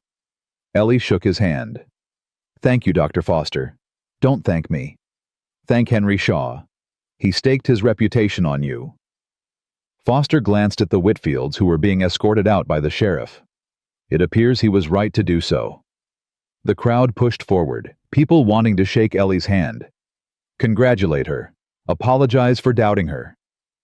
Mary Patterson reached her first tears streaming down her face. "I knew it," she said. "I knew they couldn't break you." Tom Patterson clapped Sam on the shoulder. "You've got yourself one hell of a woman, Thornton." "I know." Sam's arm tightened around Ellie. "Believe me, I know." Through the crowd, Ellie caught Constance Harwell's eye. The older woman nodded once, almost smiled. Then she turned and walked away. Agnes pushed through to Ellie's side. "Well," she demanded, "are we still having a wedding tomorrow?" Ellie looked at Sam. Looked at the people who'd stood by her. Looked at the future that had suddenly impossibly opened up again. "Yes," she said, "we're still having a wedding." Agnes burst into tears. "About time," she sobbed. "About damn time." Ellie laughed. The sound surprised her. Full. Free. She was getting married. She was going to Helena. She was going to become a doctor. And nothing, not the Whitfields, not the doubters, not even fate itself, was going to stop her. The wedding was held the next morning. Not in the church. Reverend Whitfield had locked the doors, declared the building closed until the town came to its senses. So they married in the schoolhouse instead. Every seat filled, people standing along the walls. More than had come to the trial. More than Ellie had ever dreamed would care. She wore a simple dress, cream-colored wool, that Agnes had been secretly sewing for weeks. Her hair was pinned with wildflowers that Mary Patterson had somehow found despite the late winter chill. Sam waited at the front of the room, clean-shaven, dressed in his best suit. His eyes never left her as she walked down the makeshift aisle. The Methodist circuit rider performed the ceremony. The same young man who'd buried Dr. Shaw. "Dearly beloved," he began, "we are gathered here today to witness the joining of two souls who have found each other against all odds." Ellie barely heard the words. She was looking at Sam. At the man who'd stopped for a freezing stranger on Christmas Eve, who'd driven her through a blizzard, who'd stood up in church and declared his love before the whole town, who'd never once made her feel like a burden. The vows came, simple, traditional. "Do you, Samuel James Thornton, take this woman to be your lawfully wedded wife?" "I do." Sam's voice was steady. "Certain. Do you?" "Eleanor Grace Mercer, take this man to be your lawfully wedded husband?" Ellie's throat tightened. Tears spilled over. "I do." Sam slipped a ring onto her finger. "Silver. Simple. Perfect. Then by the power vested in me, I pronounce you husband and wife." The young minister smiled. "Mr. Thornton, you may kiss your bride." Sam pulled her close, kissed her softly, reverently, like she was something precious. The room erupted in applause. Ellie laughed against his lips. "We did it. We did." Sam held her close. "Mrs. Thornton. Mrs. Thornton." She tested the name. "I like the sound of that. Get used to it. You're stuck with me now." "Good." She kissed him again. "I choose stuck." The celebration lasted all day. People brought food, music, laughter. The schoolhouse transformed into a dance hall. Ellie found herself passed from partner to partner, spinning and laughing, and feeling lighter than she had in years. Tom Patterson taught her a reel. Mary insisted on showing off baby Eleanor to everyone who would look. Agnes wept happy tears and told anyone who'd listen that she'd known from the start those two were meant for each other. Even Constance Harwell appeared briefly. She didn't stay long, didn't dance, didn't smile, but she pressed a small package into Ellie's hands. "My mother's handkerchief," she said quietly. "She carried it at her wedding. My daughter was supposed to carry it at hers." "Mrs. Harwell, I can't." "You can."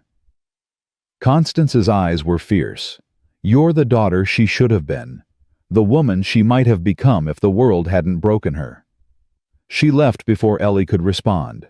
Ellie tucked the handkerchief into her bodice next to her heart. As the sun set, Sam pulled her away from the crowd. "Come with me." "Where are we going?" "Home." They rode back to the ranch in the gathering darkness. The house was lit up. Agnes had been busy. Candles in every window, fire in the hearth. Their bedroom now prepared with fresh flowers and clean linens. Sam carried her over the threshold. Ellie laughed. "You don't have to tradition." He set her down gently. "Besides, I've been waiting months to do that." They stood in the entryway looking at each other. "Hello, wife." Sam's voice was soft. "Hello, husband." He kissed her. Slower this time. Deeper. "I love you," he said. "I love you, and I'm going to spend the rest of my life proving it." Ellie pulled him closer. "Then start now." They walked upstairs together. The candles burned low. The fire crackled. Outside, snow began to fall. Inside, two people who'd found each other against all odds began their life together. And for one perfect night, the rest of the world disappeared. Helena came faster than expected. 1 week after the wedding, Ellie and Sam set out on the 3-day journey to the territorial capital. The roads were rough, the weather unpredictable, but they made good time. Dr. Foster had arranged for Ellie to stay with a colleague's family. Respectable. Proper. A married woman now, she had fewer whispers to contend with. The examination was scheduled for March 20th. 3 days to prepare. 3 days to review everything Shaw had taught her. 3 days to convince herself she was ready. The night before, Sam found her pacing in their borrowed room. "You're going to wear a hole in the floor." "I can't help it." Ellie's hands twisted together. "What if I fail? What if they ask something I don't know? What if you succeed?" Sam caught her hands. "What if you walk in there and prove that Henry Shaw was right about you?" Ellie's breath caught. "I'm scared." "I know." Sam pulled her close. "But I've seen you scared before. I've seen you scared and freezing on a train platform. I've seen you scared walking into a stranger's house to deliver a baby. I've seen you scared sitting in a jail cell waiting to find out if you'd ever be free." He tilted her chin up. "Every time you did the thing anyway. Every time you proved you were stronger than your fear. This is no different. This feels different. It's not." Sam kissed her forehead. "You're Ellie Thornton now. You've survived things that would break most people. You've built a life from nothing. You've earned the right to be in that room tomorrow.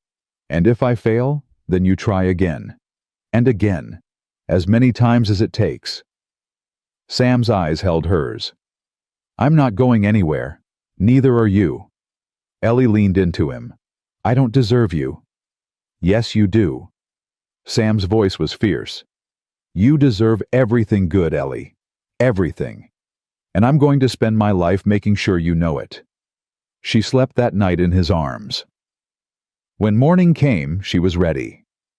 The examination room was smaller than Ellie expected. A long table. 5 men seated behind it. Dr. Foster in the center. 4 others she didn't recognize. Gray-haired, serious. The entire Montana Territory Medical Board. She stood before them in her best dress. The cream one from her wedding. Her hands were steady. Her voice was clear. Mrs. Thornton," Foster corrected himself. "Thank you for coming. We have reviewed Dr. Shaw's documentation of your work. We have questions." The examination lasted 4 hours. They asked about anatomy, physiology, pharmacology. They presented case studies and demanded diagnoses. They questioned her techniques, her training, her experience. Ellie answered everything. When she didn't know something, she said so. When she disagreed with their assumptions, she explained why. She cited Shaw's teachings, her own observations, the latest medical journals she'd studied. By hour 3, the men were leaning forward, engaged, interested. By hour 4, Foster was smiling. "Mrs. Thornton." He set down his papers. "One final question." "Yes, sir." Why do you want to practice medicine? Ellie was quiet for a moment. Then she spoke. When I was 15, my mother died. Consumption. We couldn't afford a doctor. I watched her cough her life away in a farmhouse in Ohio, and there was nothing I could do. She met Foster's eyes. I promised myself then that I would learn, that I would become someone who could help. Not for money, not for prestige, but because no one should have to watch their mother die and feel helpless. She straightened her spine. I came to Montana to start a new life. I found something I didn't expect. A mentor who believed in me. A husband who supports me. A community that needs what I can offer. Her voice strengthened. I'm not asking for special treatment because I'm a woman. I'm asking for the chance to prove that gender doesn't determine capability. That skill and dedication matter more than tradition. That this territory deserves the best care possible, regardless of who provides it.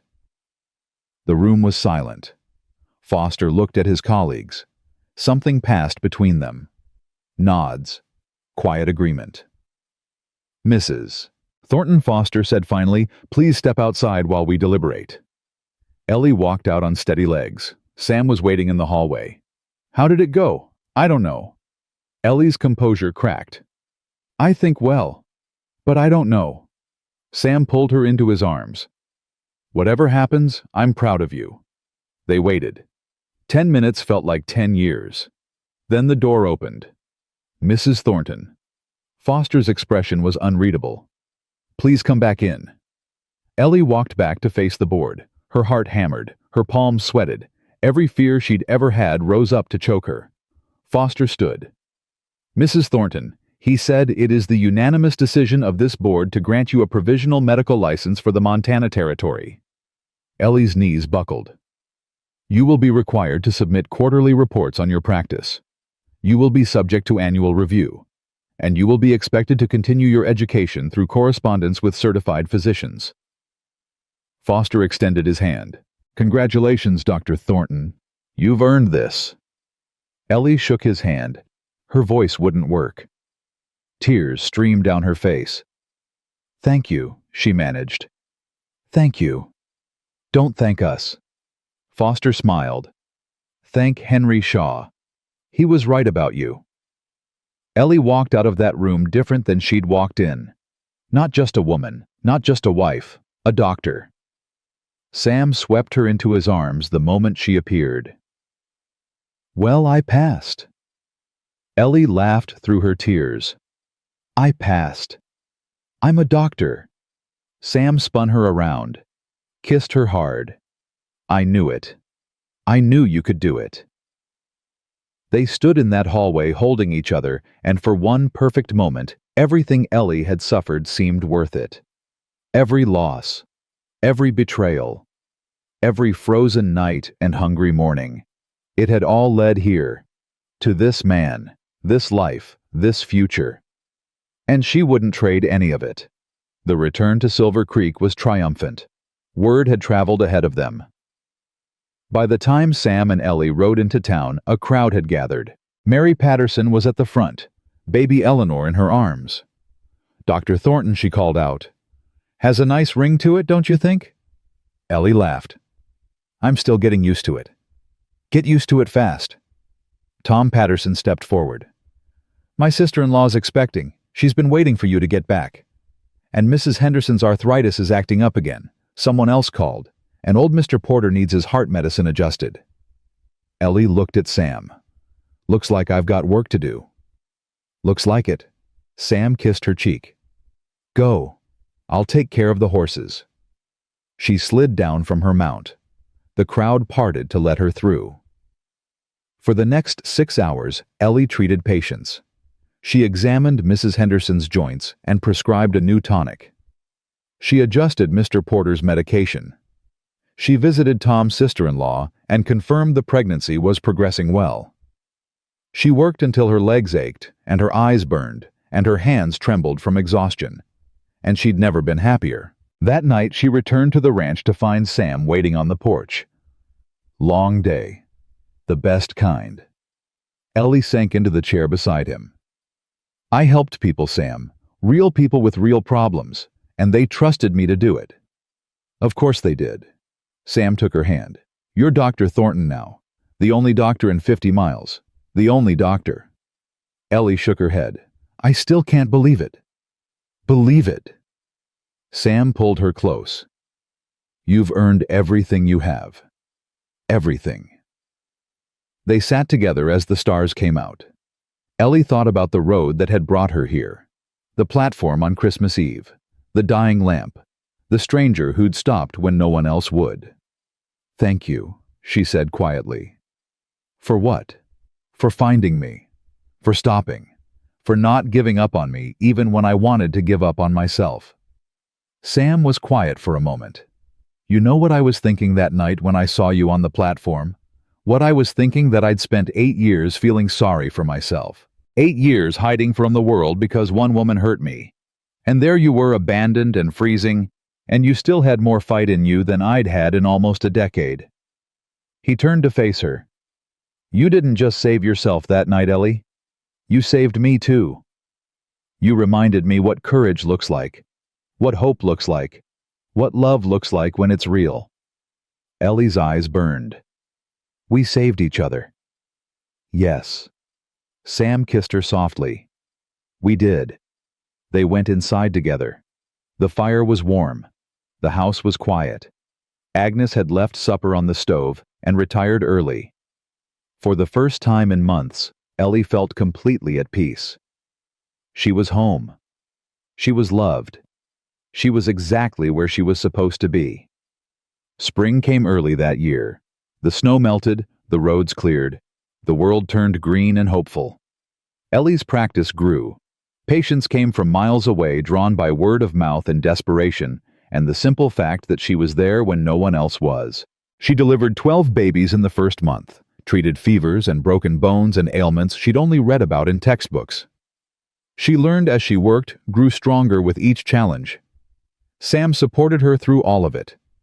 Drove her to distant ranches. Held her when she lost patience. Celebrated when she saved them. They built a life together. Solid. Real. And then one April morning, Ellie woke up sick. Not fever sick. Not injury sick. Different. She sat on the edge of the bed, hand pressed to her stomach, and counted backward. Sam found her there still and pale. Ellie. What's wrong? Nothing's wrong.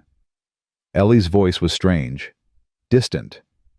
Nothing's wrong at all. You're scaring me. She looked up at him. Tears in her eyes.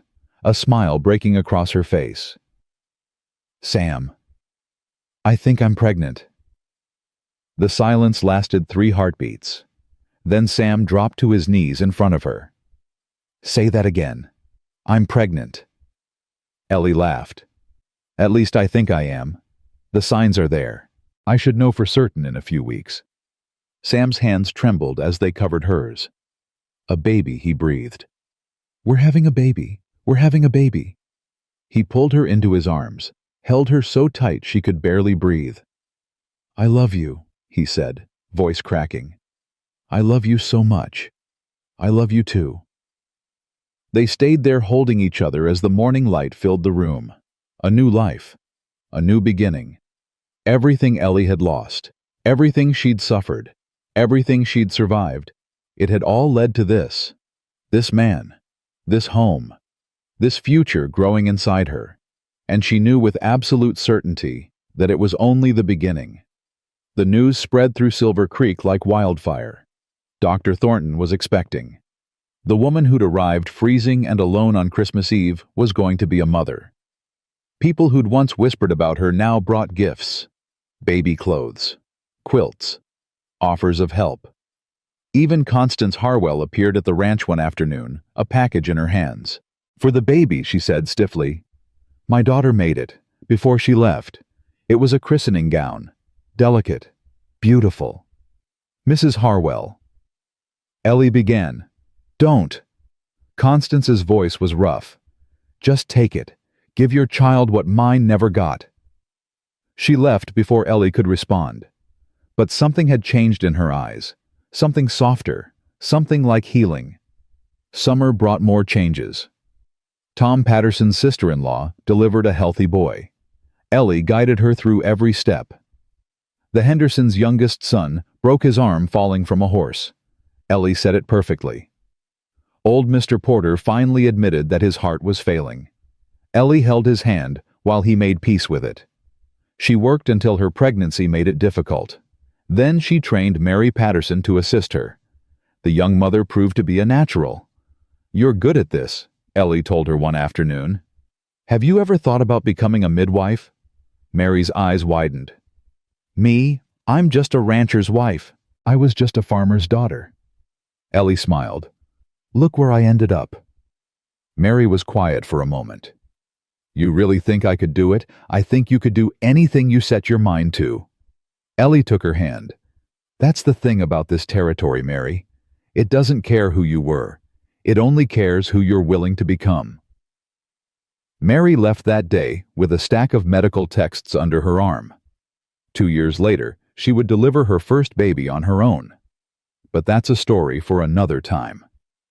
Autumn arrived with golden leaves and cool nights.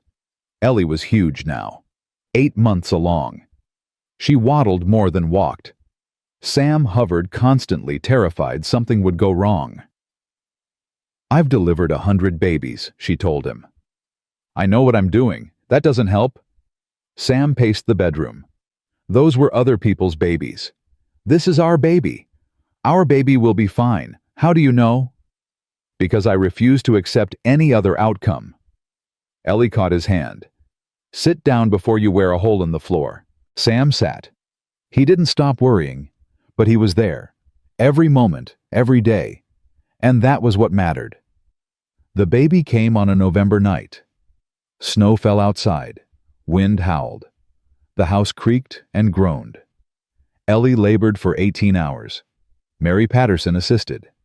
Agnes boiled water and wrung her hands. Sam held Ellie's hand and told her she was the strongest person he'd ever known. At 3 a.m, a cry split the air. A boy. Mary's voice shook with joy. A healthy boy. She placed the baby in Ellie's arms.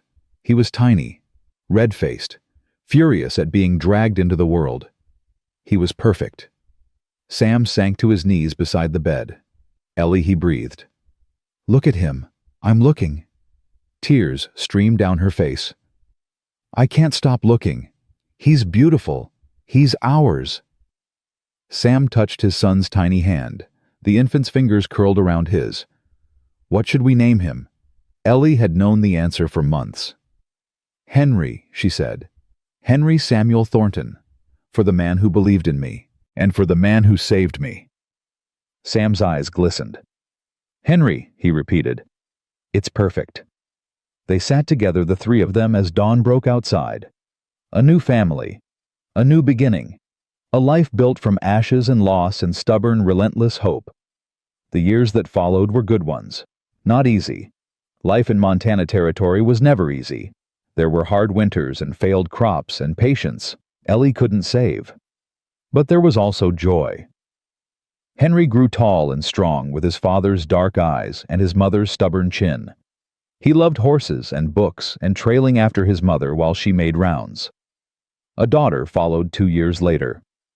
Margaret called Maggie, with red hair that came from somewhere in Ellie's family tree. She was fierce and wild and determined to become a doctor like her mother. Sam's ranch prospered. The Thornton name became synonymous with integrity and hard work. Ellie's practice expanded. She trained 3 more midwives, established a small clinic in town, fought for and won the right for women to study medicine at the new Territorial University. The Whitfields left Silver Creek the year after Ellie's trial. Jacob's General Store failed. Reverend Whitfield's congregation dwindled to nothing. They moved east bitter and broken and were never heard from again. Constance Harwell became an unexpected ally.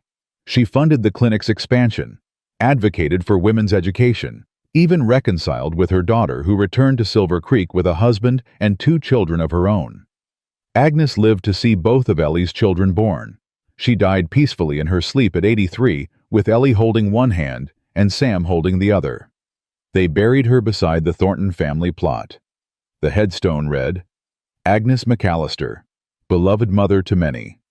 She never gave up on love. Years passed. Children grew. The world changed. And through it all, Sam and Ellie remained. On their 25th wedding anniversary, they stood on the porch of the house where it had all begun. The sun was setting. The land stretched out before them golden and peaceful. "Do you ever think about it?" Ellie asked. "That night you found me every day." Sam's arm tightened around her. "I think about how close I came to just riding past. How easily I could have convinced myself it wasn't my problem. Why didn't you?" Sam was quiet for a moment. "Because I saw myself in you," he said finally. "Alone. Abandoned.